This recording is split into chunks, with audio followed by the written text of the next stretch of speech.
What if a single woman could do what entire armies failed to achieve? And why did even her enemies whisper her name in fear long after she vanished from history? The first time the Scarlet Warrior stepped onto the battlefield, veterans who had survived a dozen campaigns felt something shift in the air. Not because she carried a legendary weapon or commanded supernatural forces, but because she moved with the certainty of someone who had already seen how every man in front of her would die. Her crimson cloak was not a flourish of vanity. It was a warning, a declaration, a symbol soaked in stories that soldiers refused to tell aloud. And yet somehow every rumor led back to a single question that no historian has fully answered. How did one woman break the spine of an army designed to crush kingdoms? Records speak of a dawn where the sky glowed red long before the sun appeared. Scouts insisted it was dust rising from thousands of marching boots. Survivors swore it was something else. Entirely, as if the earth itself recoiled from what was coming. The opposing general believed he faced a disorganized resistance, a final desperate attempt from a collapsing province. But hidden among the trees, cloaked in silence and ash, was the woman who had already mapped out his downfall. Her strategy began long before steel clashed with steel. She engineered fear the way others engineered weapons, shaping panic into a psychological blade that reached soldiers before her own sword did. And the strange part is that her enemies knew something was wrong even before the first arrow flew, though none of them could articulate why. Some say the birds stopped singing. Others claim the air temperature changed, a sudden chill that cut through armor. But one detail emerges again and again. Men felt watched, judged, measured, as if someone was choosing who would live and who would fall. The Scarlet Warrior understood something deeper than battlefield geometry. She recognized the moment when hesitation spreads like plague. She knew how to break shields without touching them, how to force a commander to question his own tactics, how to manipulate the rhythm of fear until entire formations collapsed from within. And somewhere between those first few minutes and the chaos that followed, her enemies realized they were not fighting a rebellion. They were fighting inevitability. When the first wave charged, they expected resistance. They did not expect disappearance. Soldiers swore the enemies simply dissolved into the earth, only to reappear behind them, cutting down officers before the rest of the line understood what was happening. Every maneuver they attempted fell apart as if she had rehearsed their strategies in advance. No one could explain how she moved through the battlefield so quickly, how she avoided arrows that should have pierced her, how she seemed untouched by exhaustion or doubt. But the fear she cultivated was deliberate. Every sudden strike, every vanished. Contingent, every scream that erupted from the fog pushed the enemy closer to collapse. And just when they thought they had regained their footing, she revealed the tactic that would haunt them for years. What happened next is still debated. Some believe it was a diversion she engineered weeks earlier. Others insist it was a ritual passed down through forbidden orders. Whatever the truth, the effect was devastating enough that hardened commanders broke ranks and ran. And this moment, this fracture in discipline, was exactly what she had been waiting for. Because once an army begins to doubt its own strength, the battle is no longer fought with swords, but with fear. And fear was the Scarlet Warrior's greatest weapon. If you have ever wondered how one person could shatter thousands, you are standing at the edge of that answer. And before we continue deeper into the tactics that made her legend, tell me something. What part of this opening strikes you the most? And why do you think her enemies remembered her power more vividly than her victories? Leave a comment, hit like if this story has already pulled you in, and check if you are subscribed so you do not miss the next revelations woven into this history.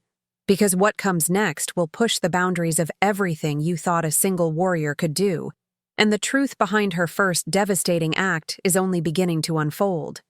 She had pushed the enemy to the edge of collapse, but the true shock came in the minutes that followed, when the battlefield itself seemed to turn against the advancing army. What began as a coordinated march quickly dissolved into scattered pockets of confusion, each one triggered by a pattern the Scarlet Warrior had engineered long before the first clash.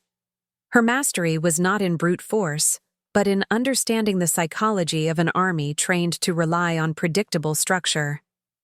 By disrupting that structure faster than the commanders could rebuild it, she created a moving labyrinth of fear where every soldier felt isolated, exposed, and hunted. This was the moment where her legend became something closer to myth. As the fog thickened, the enemy believed they were being drawn into a larger ambush. They expected hidden battalions or elaborate trap formations. But the devastating truth was far simpler and far more terrifying. She fought almost entirely alone, supported only by small, agile units that knew how to vanish and reappear like shifting shadows. Her strikes were precise, calculated not merely to kill, but to fracture morale. Officers in key positions were eliminated before they could issue corrective orders. Messengers were intercepted so the chain of command broke in multiple directions at once. The enemy found themselves reacting to threats they could not see, and the pressure of uncertainty became a weapon more destructive than arrows or blades. Witnesses insisted she had predicted their every movement. When a formation attempted to reorganize, she was already attacking its flank. When archers repositioned for a clear shot, she vanished into the mist before a single arrow left the string. Some swore she could hear their orders before they were spoken. Others believed she used misdirection, planting sound traps and false signals that caused entire divisions to move in the wrong direction. What mattered is that nothing unfolded according to the general's expectations. They were losing not because of one decisive blow, but because every attempt to regain control collapsed under the weight of her anticipation. For the first time, even seasoned warriors admitted they felt the disorienting sensation of being outplayed by someone who understood their doctrine better than they did. She anticipated not just tactics, but emotions, predicting when panic would surge, when hesitation would spread, when loyalty would fracture. In those moments, an army of thousands began to behave like a cornered animal, each soldier acting independently, rather than as part of a cohesive force. And this unraveling was not accidental. It was her design. She knew that once a disciplined army loses its rhythm, reclaiming it becomes nearly impossible under pressure.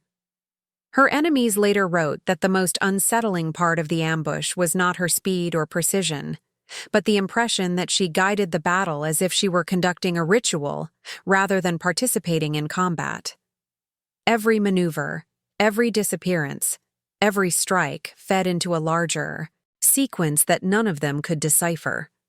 Some felt as though they were being shepherded toward a destination they could not see. Others sensed they had triggered a mechanism set in motion long before their arrival. And somewhere in the chaos, a realization emerged. They were not fighting against an ordinary opponent. They were walking deeper into the design of someone who had studied them long enough to weaponize their own instincts against them. The ambush was only the beginning, and what unfolded next revealed the darkest layer of her strategy, a layer that even her allies were hesitant to describe. Because the Scarlet Warrior was not simply dismantling an army. She was preparing them for something far more devastating, something that would carve her name into the memory of every survivor who lived long enough to speak of her again. The deeper the enemy moved into the chaos she engineered, the more they realized that nothing they saw could be trusted. What appeared to be a retreating unit would dissolve into smoke and silence. What looked like a clear path became a killing corridor where footsteps echoed too loudly, as if the ground itself announced their presence. The Scarlet Warrior exploited every sensory weakness with unnerving precision. She understood that vision fails under pressure, hearing distorts in fear, and instinct becomes unreliable when the mind is trapped between confusion and terror. This battlefield was no longer governed by logic. It belonged to her. Rumors claimed she studied forbidden manuals on psychological warfare, But others believed her understanding of human fear came from something far older than military doctrine. She knew the exact moment when a soldier shifts from confidence to doubt, when a commander hides uncertainty beneath forced commands, when the collective heartbeat of an entire army becomes unsteady. In this unstable rhythm, she planted illusions so subtle that even experienced warriors felt the lines between reality and intimidation begin to blur. They saw enemies where there were none, misinterpreted shadows as movement, and reacted to threats she had never physically created. In the center of that disorientation, she introduced a tactic so precise that later historians debated whether it was genius or cruelty. At strategic intervals, she allowed the enemy to glimpse her silhouette, only for it to vanish seconds later. Not long enough for an archer to aim, but long enough for the image to imprint itself into their minds. Her presence became a phantom that chased them from multiple directions. Soldiers who had once mocked legends about invincible warriors now whispered her name with the desperation of men who finally understood why myths survive. Commanders attempted to stabilize their ranks by issuing aggressive orders, but every directive worked against them. When they tightened formation, they became easier targets. When they spread out, they were swallowed by the fog. Every wrong turn led them deeper into terrain she had chosen. And it was here, in this shifting labyrinth, that she unleashed the tactic responsible for the most unexpected breakdown on the battlefield. She targeted not the strongest units, but the ones most vital to communication. She severed the threads that connected generals to their soldiers, scribes to their runners, officers to their scouts. In a matter of minutes, the army became mute, deaf, and blind. As fear escalated, the soldiers began to turn on themselves. A rustling branch triggered a full retreat. A misinterpreted shout led to entire lines charging in the wrong direction. Some claimed the fog whispered commands that did not come from human mouths. Others insisted they heard their fallen comrades calling them back. Whether these sensations were hallucinations or deliberate manipulations revealed only one thing: she had dismantled their grip on reality. By the time the enemy realized the scale of the psychological assault, she was already shaping the next phase of the battle, a phase designed not merely to defeat them, but to expose their deepest vulnerability. Because once an army loses its sense of truth, it becomes vulnerable to a kind of devastation far worse than physical destruction, a devastation she was prepared to deliver with a precision that would be remembered long after the last sword was lowered. What emerged next was the part of her strategy that even her allies hesitated to record, a layer so unsettling that chroniclers later softened or erased it entirely. Once the enemy's perception of reality had fractured, the Scarlet Warrior introduced the element that gave rise to the darker legends surrounding her name. Some believed it was ritualistic. Others insisted it was a psychological device honed through years of observation. Whatever its origin, the effect was devastating. She used sound in ways the enemy had never encountered, producing tones that echoed unnaturally through the fog, vibrating against shields and armor as if the battlefield itself were groaning beneath their feet. Those who heard it said the noise felt alive, carrying a rhythm that triggered memories of past terrors, magnifying fear until it became unbearable. The army, already destabilized, interpreted these sounds as omens. Some swore they heard chanting woven into the vibrations, though no human voices were found nearby. Others claimed the tones rose and fell in sync with their breathing, as if the battlefield were mimicking their panic.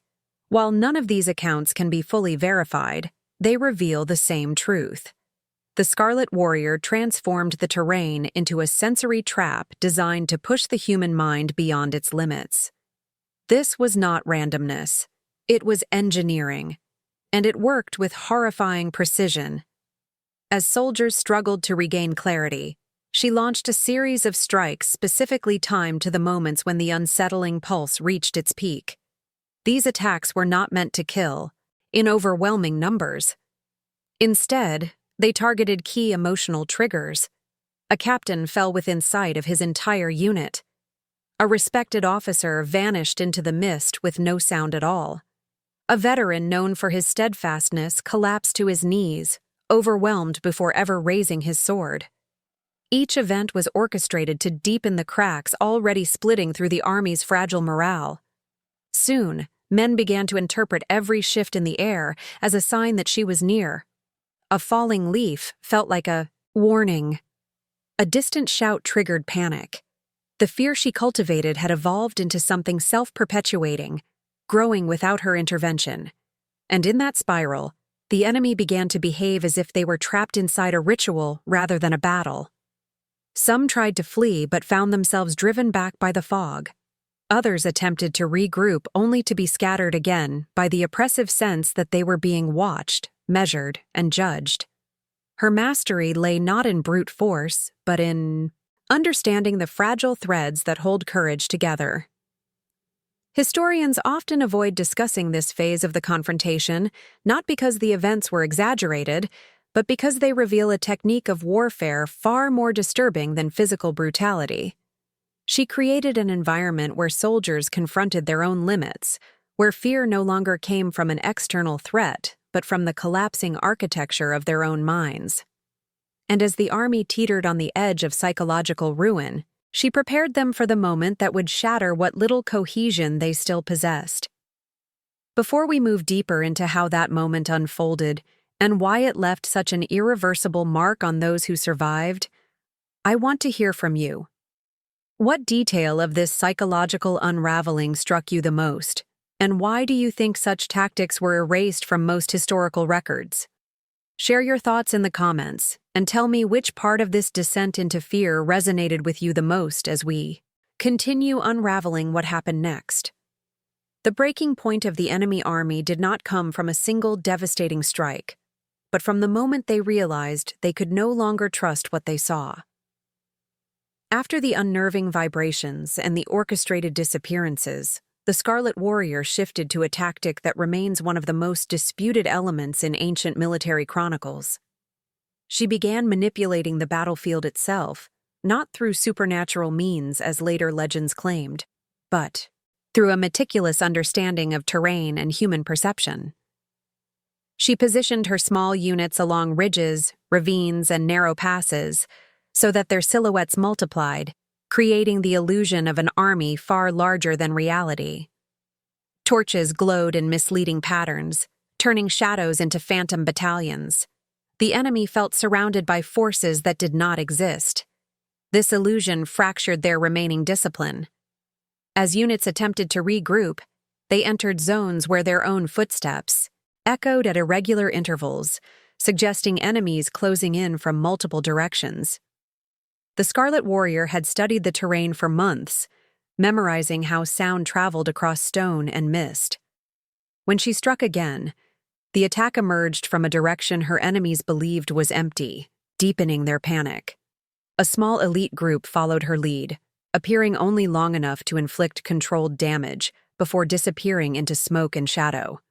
Soldiers described feeling hunted not by warriors, but by the battlefield itself, as if the earth had become her accomplice. The generals attempted to restore cohesion by rallying their core units. They lit signal fires and began issuing commands to retreat to higher ground. But the Scarlet Warrior anticipated this as well. She struck at the signal towers before they could be fully ignited, severing the last method the commanders had to unify their forces. Without visual cues, without audible commands, without reliable perception, the army dissolved into pockets of desperation. Some believed they were retreating toward safety, when in fact they were running straight into choke points she had intentionally left open. Others circled back into the same territory, believing they were advancing. She turned their own survival instincts against them. Among the most compelling accounts are those written by the generals who survived. Their letters, preserved in fragmented form, reveal a chilling truth. They admitted that the defeat did not come from overwhelming force, but from losing control of their own men. They described formations collapsing without being touched, soldiers abandoning weapons due to hallucinations, and commanders unable to discern friend from foe. One general wrote that facing her was like watching the mind of an army unravel thread by thread until nothing recognizable remained. This statement appears repeatedly in later analyses and has become the foundation for the belief that she weaponized not just fear, but identity itself. As the chaos deepened, the Scarlet Warrior introduced yet another layer to her strategy. She began timing her movements to the psychological rhythms of the enemy. When panic surged, she vanished, allowing the fear to grow unchecked. When hesitation took hold, she reappeared with sudden, precise force. Her actions created a cycle where the army never stabilized. Every time they tried to regroup, the ground shifted beneath them, figuratively and sometimes literally. Witnesses recounted tremors caused by collapsing pathways, though historians attribute these to the natural instability of the terrain. Whether intentional or not, the effect reinforced the sense that the world itself was turning against them. By now, the army was not merely losing, it was disintegrating.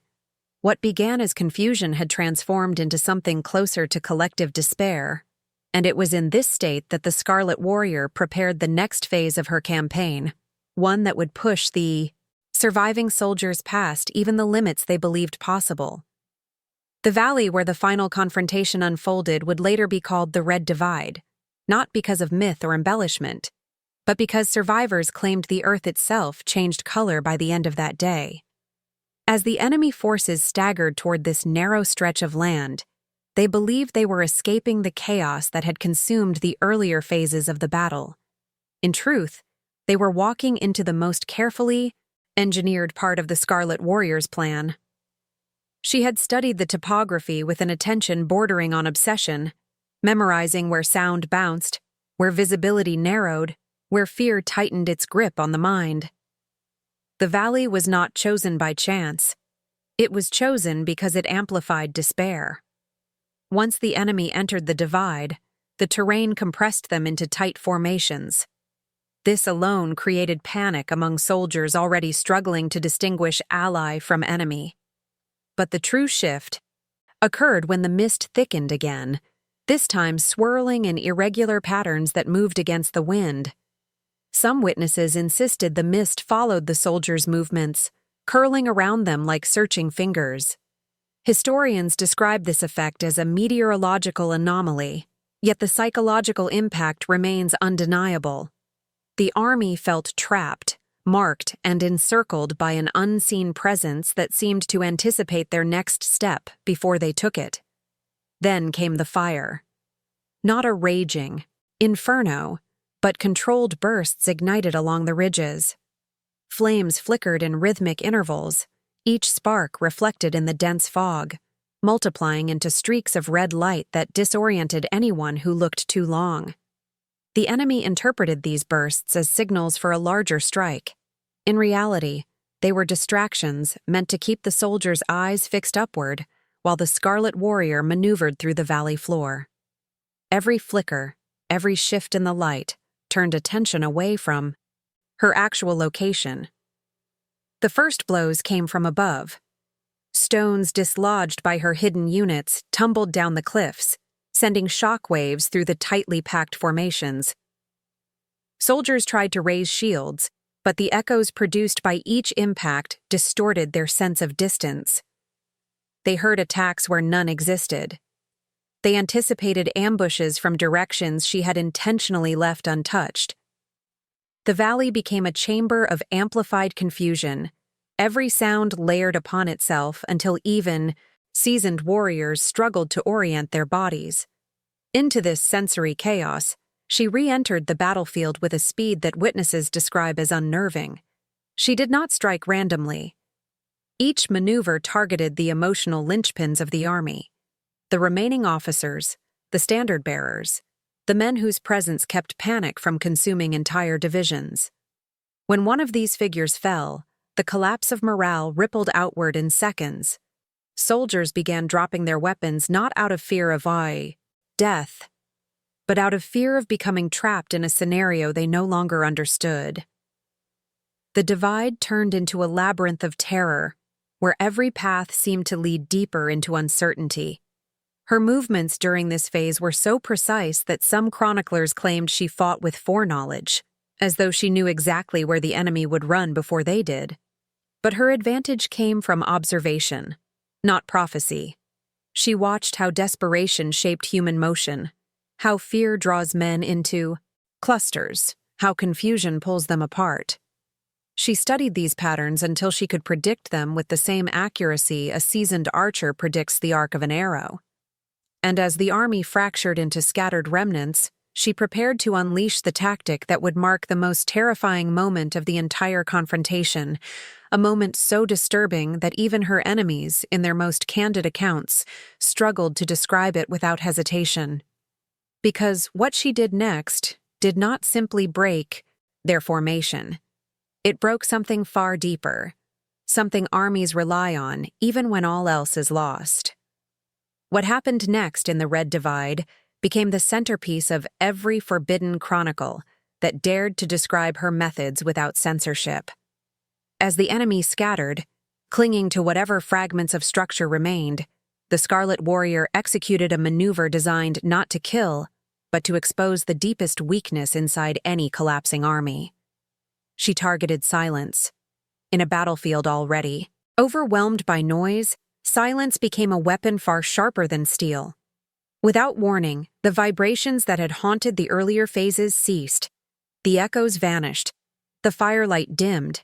Even the wind seemed to hold its breath. What remained was a void so complete that soldiers described it as a sensation, not a sound. This engineered stillness struck harder than any ambush. In that sudden quiet, the army felt the weight of its own terror pressing inward. Men strained to hear whispers of movement. But the lack of sound amplified every imagined threat. Some believed they heard footsteps behind them. Others insisted someone was breathing down their necks. The silence turned fear into a predator that moved with them, stalking their thoughts rather than their bodies. It was in this state of heightened vulnerability that the Scarlet Warrior reappeared, not as a phantom in the fog, but as an unmistakable force cutting through the heart of their formation. Her first strike punctured the silence like a crack of lightning. It was not a shout or a battle cry, but the sharp ring of metal striking stone.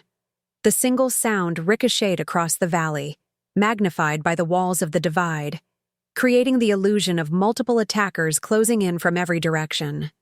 Soldiers lunged to defend themselves, clashing with their own allies as panic surged uncontrollably.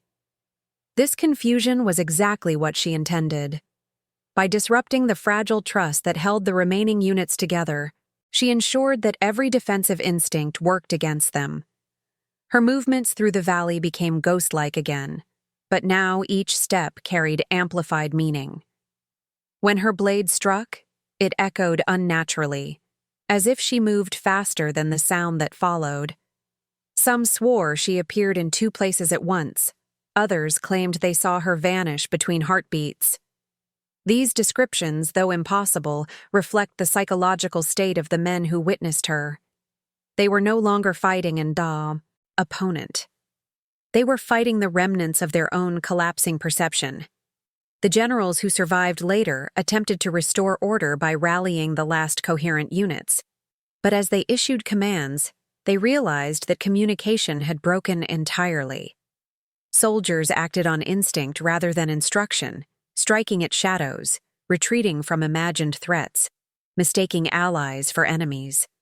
The army was dissolving from within, and with each passing moment, the Scarlet Warrior pressed deeper into their ranks, choosing her targets not for tactical importance, but for emotional impact. She struck the men whose presence still anchored hope. When those figures fell, the army's final threads of cohesion snapped. Then came the moment later scribes described as the unraveling. With a calculated sequence of movements, she cut through the last defensive ring, not to slaughter, but to force the army to see itself. One group saw another approaching and mistook them for the enemy. Chaos erupted as identical armor clashed against itself. What had been one army became a collection of terrified individuals trying to escape a threat they no longer understood. This, more than any display of force, became the defining image of her legend, an entire army defeated not by superior numbers, but by having its sense of identity shattered. And as the valley filled with cries of confusion rather than war, she stepped back into the mist, letting the psychological collapse continue without her. Intervention. Before we move on, I want to know your thoughts. Which part of this unraveling struck you as the most shocking, and why do you think this moment became the most censored in historical records? Share your impressions in the comments as we continue descending into the layers of what happened next. What followed the unraveling in the Red Divide spread far beyond the battlefield itself. The psychological collapse of the army did not end when the Scarlet Warrior stepped back into the mist. It continued to echo through the ranks as men stumbled out of the valley, unable to comprehend how their formations had disintegrated without a single decisive clash. Those who fled believed they were escaping an unstoppable force, but the deeper truth was far more damaging. They were escaping the realization that their defeat had come from within. This internal rupture became the spark that reshaped the political landscape of the region for years to come. News of the catastrophe traveled faster than any messenger could carry it. Villages along the army's retreat route reported soldiers arriving in fragmented groups, some discarding armor in panic, others refusing to speak at all. Commanders tried to hide the extent of the disaster by issuing statements claiming a tactical withdrawal, but whispers spread faster than official decrees. Survivors contradicted one another, describing events so extreme and inconsistent that they seemed impossible to reconcile. Some claimed they had, seen her unleash a wave of invisible force. Others believed she could disrupt their thoughts, twisting intentions before they became actions.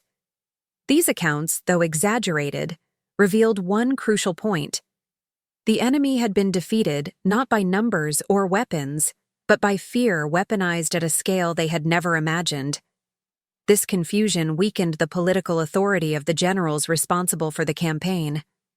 Their rivals seized the opportunity to question their competence, accusing them of leading men into a slaughter born of arrogance and miscalculation. Councils demanded explanations. Scribes begged for clear, consistent reports to document the event, yet none could be produced. The soldiers were unable to remember the sequence of events in a coherent way, as though the valley had fractured their sense of time as well as their courage. Each account contradicted the next, leaving leaders with only one undeniable truth. A single woman had dismantled an army designed to crush entire provinces. This humiliation carried consequences. Border towns that once pledged loyalty to the empire began reconsidering their allegiance. If a force of thousands could fall to a single warrior, what protection could the empire truly offer? Some territories openly defied orders, refusing to send reinforcements. Others retreated into isolation, fearing that confronting the Scarlet Warrior would draw her wrath upon them. These reactions weakened the empire's control and emboldened groups that had long resisted its rule. What began as a battlefield defeat transformed into a political fracture. Even within the empire's core, fear spread. Rumors claimed she was not merely a warrior, but the vessel of an ancient order, trained in rites forbidden to most. Her red cloak became a symbol of rebellion in some regions and a symbol of terror in others. When imperial edicts attempted to suppress discussion of the battle, they inadvertently amplified it. People began telling the story in hushed tones, embellishing the details, elevating her from a formidable strategist to a near-mythical force capable of toppling empires. The empire's attempts to retaliate only deepened their crisis. Subsequent expeditions marched toward the region where she had last been seen, but none found her or the remnants of her forces. Some units vanished without explanation, fueling the belief that she had mastered the terrain in ways beyond conventional military logic. Others returned with stories of seeing her silhouette watching them from distant cliffs before disappearing without a trace. Whether these sightings were real or products of lingering trauma remains unknown, but the political effect was undeniable. Fear of her presence shaped decisions at the highest levels. Foreign states soon took interest. Rivals of the empire celebrated the humiliation, studying her tactics, attempting to decipher the mechanisms of psychological warfare she had refined. Envoys sought information from survivors, scribes collected fragmented testimonies, and strategists debated whether her methods could be replicated. But what they learned instead was more unsettling. Her tactics worked not because of supernatural power, but because she understood the human mind at a depth few commanders ever dared explore. And as the empire struggled to maintain its grip on territories shaken by doubt, a new question began to emerge among scholars and rulers alike. If a single warrior could destabilize an empire through fear and perception alone, what would happen when her next target was not an army, but an entire political order? In the years that followed the Red Divide, the empire attempted to rewrite the memory of what happened, but fragments of truth kept resurfacing in the most unexpected places. Scribes assigned to craft the official narrative were instructed to portray the defeat as the result of treachery or terrain miscalculation, yet none of these explanations satisfied the growing number of scholars who sensed that something far more deliberate had occurred. Every attempt to sanitize the event only magnified a deeper suspicion. The empire feared the Scarlet Warrior not because of her physical skill, but because she had exposed a weakness they could not afford to acknowledge. As chronicles were revised, many details were quietly removed. Mentions of her timing, her manipulation of terrain, her psychological tactics, and especially the accounts of soldiers who described seeing her move with impossible precision were discreetly erased. In their place, vague references to unfortunate conditions, or enemy advantage, were inserted. Entire passages vanished from archives overnight. Generals who had survived were pressured to retract statements. Some disappeared shortly after refusing. The empire believed that by controlling the story, they could control the fear. But history has shown that silence often amplifies the very thing it seeks to suppress. Yet despite their efforts, some scribes refused to let the truth die.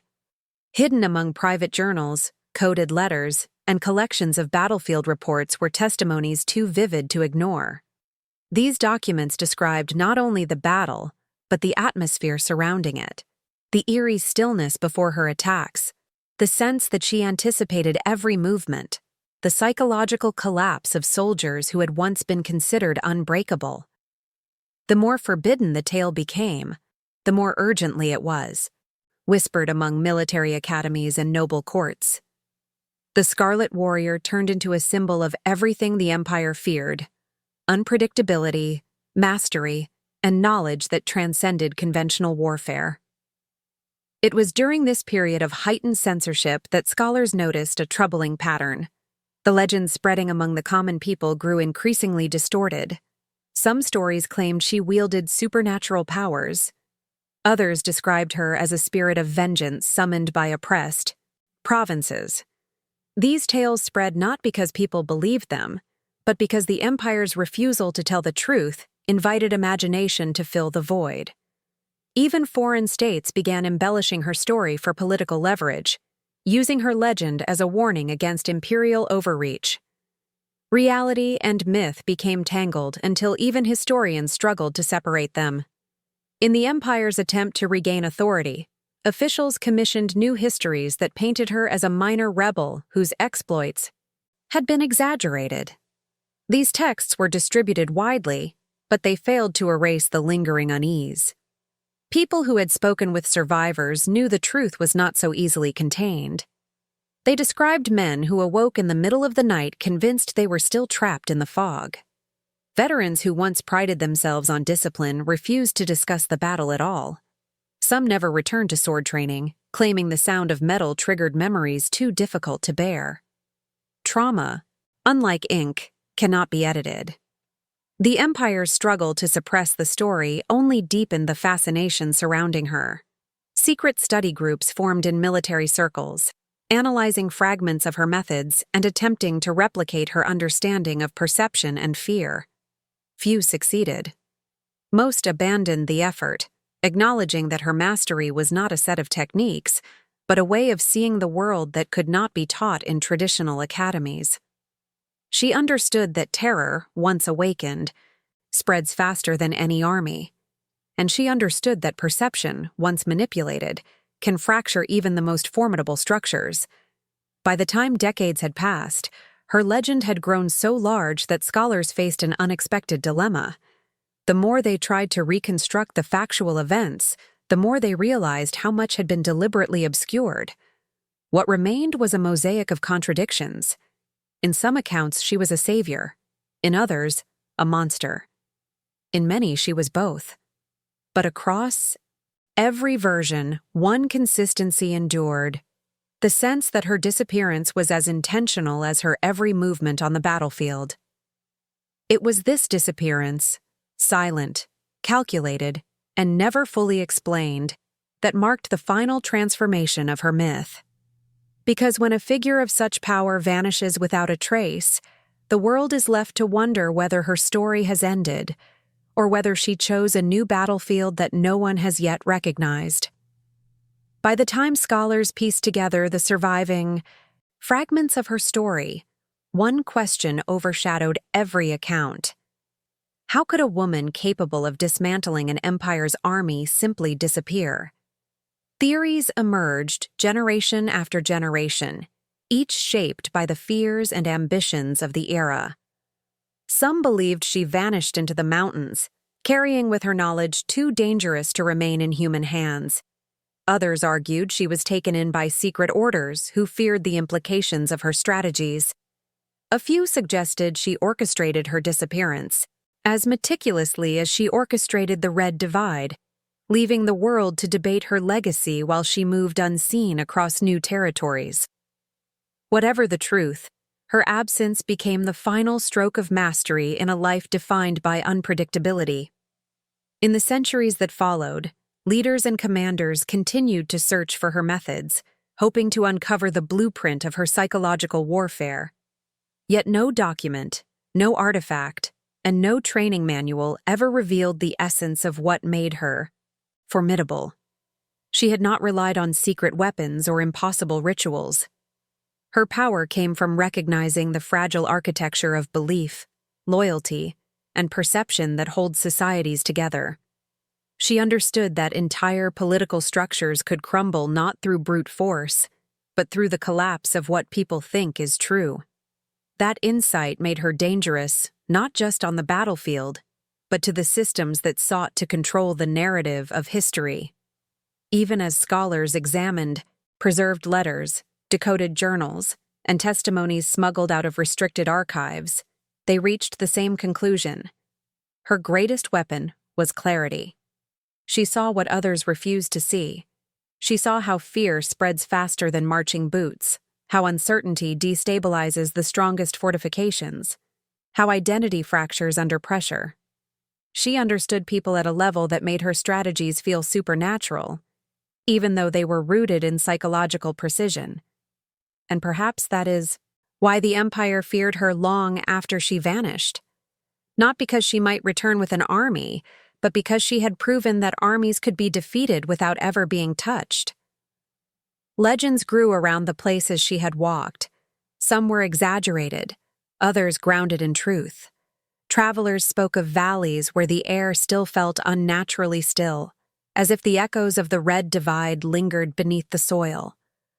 Border towns told stories of a woman cloaked in red who appeared only to those standing at the edge of catastrophic decisions.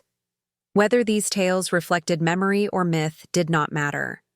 What mattered is that her presence continued to shape the world through the shadows of imagination, influencing leaders who had never faced her and soldiers who carried her story like a warning carved into the mind.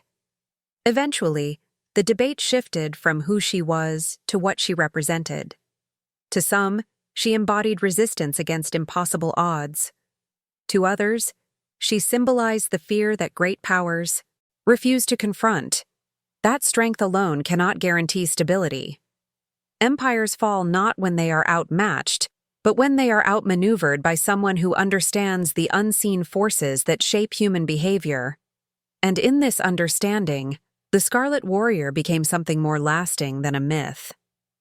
She became a mirror, reflecting the vulnerabilities that societies try to hide. Her disappearance left an open door for interpretation, inviting future generations to decide what her story means. Was she a liberator, a strategist, a destroyer, or all three at once? The ambiguity is what keeps her legend alive, because as long as her motives remain untold, her ghost continues to move through history, reminding those who study her that the greatest power is often the one that cannot be traced. If you reach this point, I want to hear your voice in this journey. Leave a comment saying, "This story stays with me, so I know you were here with me until the end." And if this exploration of power, perception, and forgotten warfare resonated with you, consider subscribing to the channel so you do not miss what comes next. Your like also helps keep stories like this alive, making it easier for these hidden histories to find new eyes. There is another video waiting for you right beside this one that expands on these themes in a powerful way, so go ahead and continue with me there as we open the next chapter of this world together.